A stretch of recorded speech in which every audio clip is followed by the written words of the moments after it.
Hello, it's time for another episode of Discipleship Today. My name is Bob Benson. I pastor Christ Lutheran Church. We've been talking about the general commands of Jesus Christ found throughout the Gospels. Today, we're looking at a new general command. It's command number 45, which is in the context of Matthew 26, verse 41. And let me read verse 41 for you from the English Standard Version. Verse 41 says, "Watch and pray that you may not enter into temptation. The spirit indeed is willing, but the flesh is weak."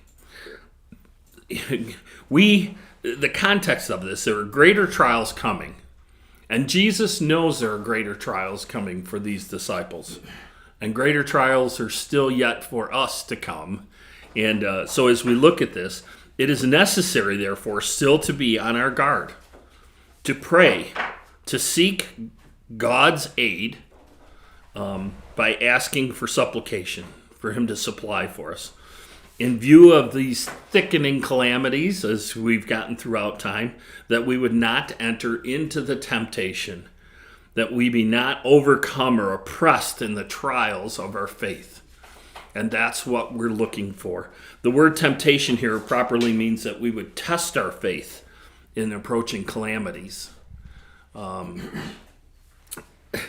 In his rejection and death, it would try their faith, but still we face trials and calamities and testings as we're in this world, but we're not part of the world.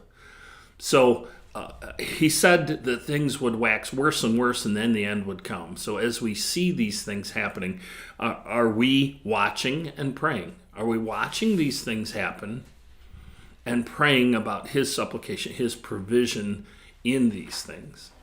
And I think that's what we've got to be focused on. As long as we're here, we've got work to do. Would we rather be there with him? Absolutely. But we're not looking for the big escape plan to get out of this world. We're supposed to be the salt and light in this world while we're here. How is it that we're doing that? And can we do that on a regular basis? Can we engage in kingdom work where he calls us to work? That's my question for you. And you've got to be able to figure that out for yourself. I've had people ask me, what do you think God wants me to do? And I have to tell them, look, sometimes I can't figure out what he wants me to do. How am I going to figure out what he wants you to do? So we've got to constantly be watching and praying. He will give us work to do. So for discipleship today, I want to remind you that you are Christians, you're little Christ. And it's by our love that they will know that he exists. So let's go out and love the world. Thank you for taking the time to watch today.